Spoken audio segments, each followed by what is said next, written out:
I'm Josh, I'm an Amazon seller. I'm gonna show you how to beat an IP claim or an inauthentic claim by submitting a retail receipt into Amazon. Yes, they still accept retail receipts. It's a common misconception that they don't accept them, and you hear it all the time. They don't accept retail receipts anymore. Yes, they do. I've beaten 2 inauthentic claims in the past 2 weeks, and I've beaten several IP claims and inauthentic claims in the past.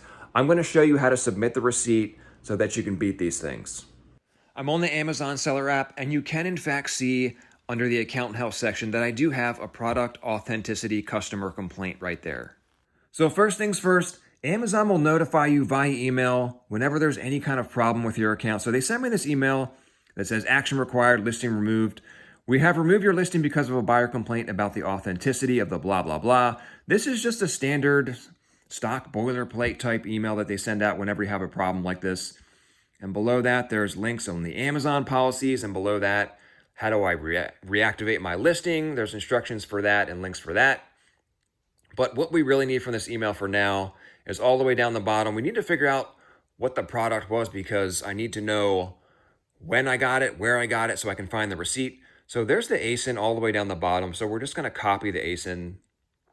And then you can do this on your Amazon seller account, but let's just open up the Amazon app here. And we're going to paste the ASIN there, hit search.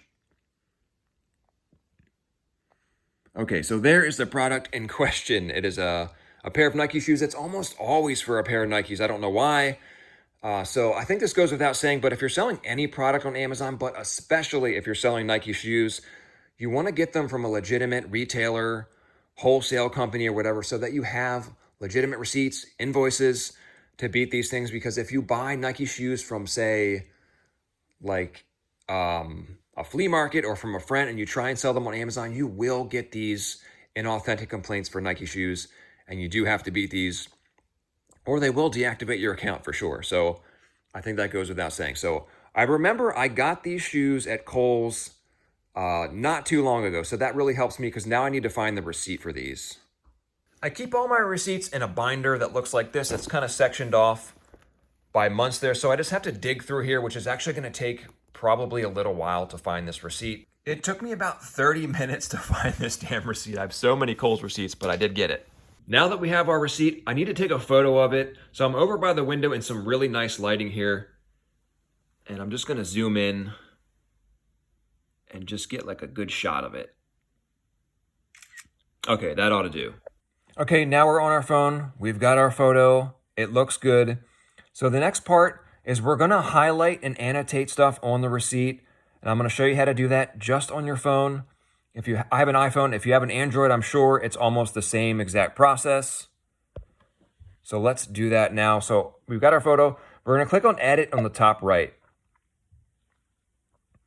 And then the bottom center, we're going to click on the Crop Rotate button. And we're just going to drag in a little bit to get rid of all the nonsense on the side that they don't need to see. So that should be fine. Crop the top a little bit. Okay, I think that looks fine. Now we need to highlight certain areas so they can find what they're looking for. If you don't highlight and annotate the receipt, there's a really good chance it's going to get rejected because the person is probably, they don't know what the heck they're looking for. So if we make it really easy for them, this will work. Okay, so we're going to click on the highlighter marker button on the top right. And now we need to pick a color. You can use really any color. We just want to make it easy for them to see. So I'm going to go with blue, and we want to take the opacity down to about 30% seems to be like a good spot to do it.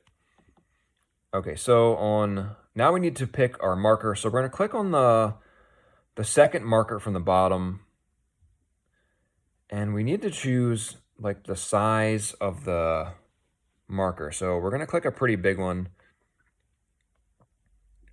Okay, so the first thing we need to highlight is the supplier information here on the top. So there we go. Okay, so you can always hit the back button if it doesn't look right.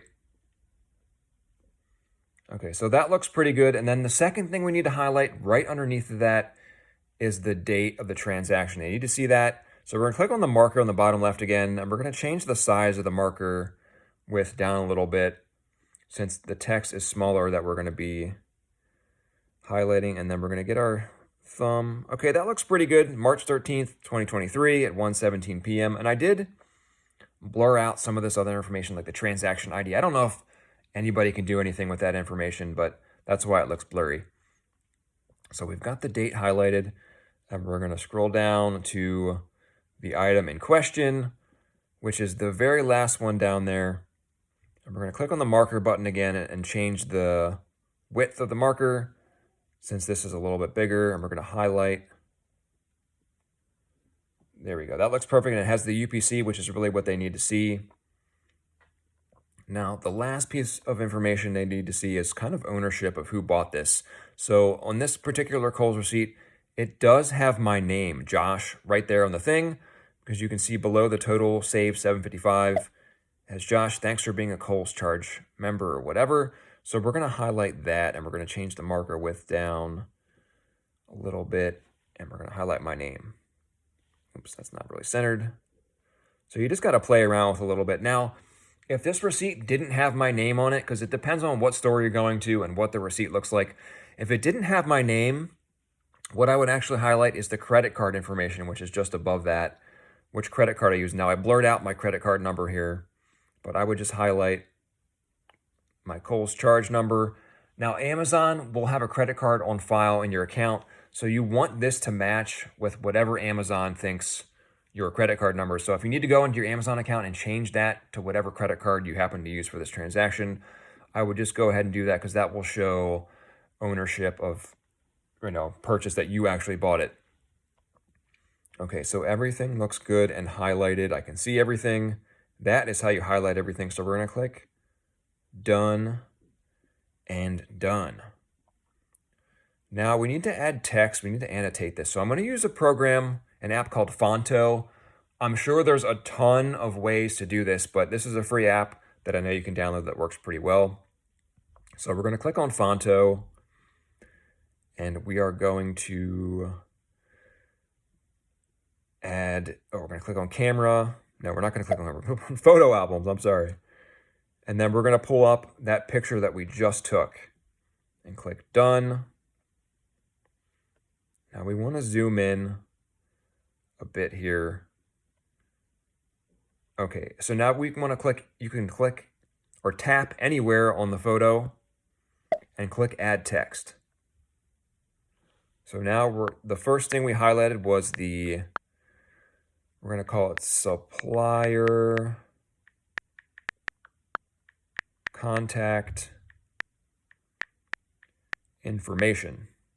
Click done, and the text defaults to white. So we want to click on style right there, and you just want to make this a color that they can easily see. So blue is fine. We'll just go with blue. And then we're going to click done. And now you can move this around so that it's right next to the supplier. Okay, so that looks pretty good. And you can adjust the size of the text if you click. I keep saying click, but if you tap on the text, you can click size, and you can adjust it and make it huge or smaller. That should be fine like that. And we're gonna tap on the photo anywhere and click add text. So the second thing that we highlighted was the date of transaction.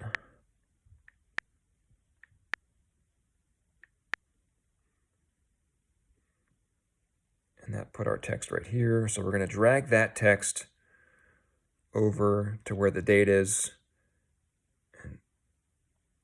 Okay, so that should be fine like that.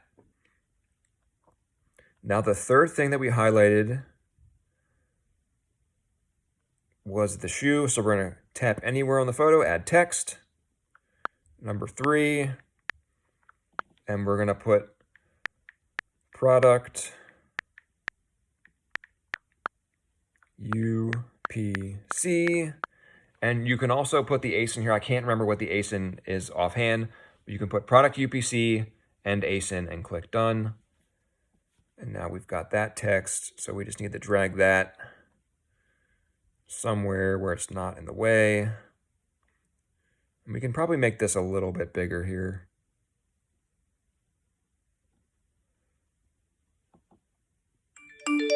Okay, that's probably fine. And the next thing we want to do is add the text for who the purchaser was. So I'll put Amazon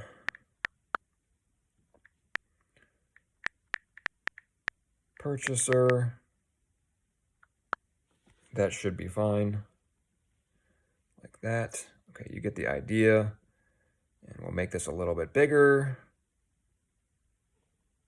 Oh, that's too big.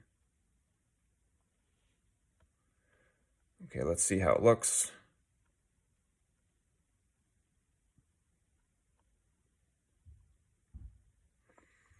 Okay, so you can see everything is nice and highlighted, and it gives them everything that they were asking for in that initial email. So then on the bottom right, since everything looks good, we're just going to export this to our photos. So we'll click there, and we'll click on Save Image. Image saved successfully. And this is a free app, so there are some like crazy ads here at the end. I don't know what this is for. But that is basically all you need to know to highlight and annotate a receipt. So from here, you just need to take that photo, go into your account health section in Seller Central, and submit that bad boy to Amazon, and it should be accepted on the first try. That is the exact method of how I've beaten several IP complaints and inauthentic complaints, which are basically the same thing. Amazon is just asking for legitimate proof of purchase from a real company, which I have, and hopefully you had as well. So hopefully that helps you guys out. And then several hours later, I get an email from Amazon saying, hello, we've reviewed the information provided and decided that you may continue to offer these items on Amazon, and it has the ASIN listed right there. It took about 10 hours, no big deal. And then we can also go into Seller Central, and we can see that my account health is completely clean. They removed it, so we're good. And there you have it, ladies and gentlemen, the greatest instructional video of all time that I just put together for you. It was kind of a bang-up job, but all the information is there. There are other apps and ways to do that with a receipt, but that is a way that's worked for me. I hope that helps you guys out today. I'm Josh. That's what I did today, and I'll see you next time.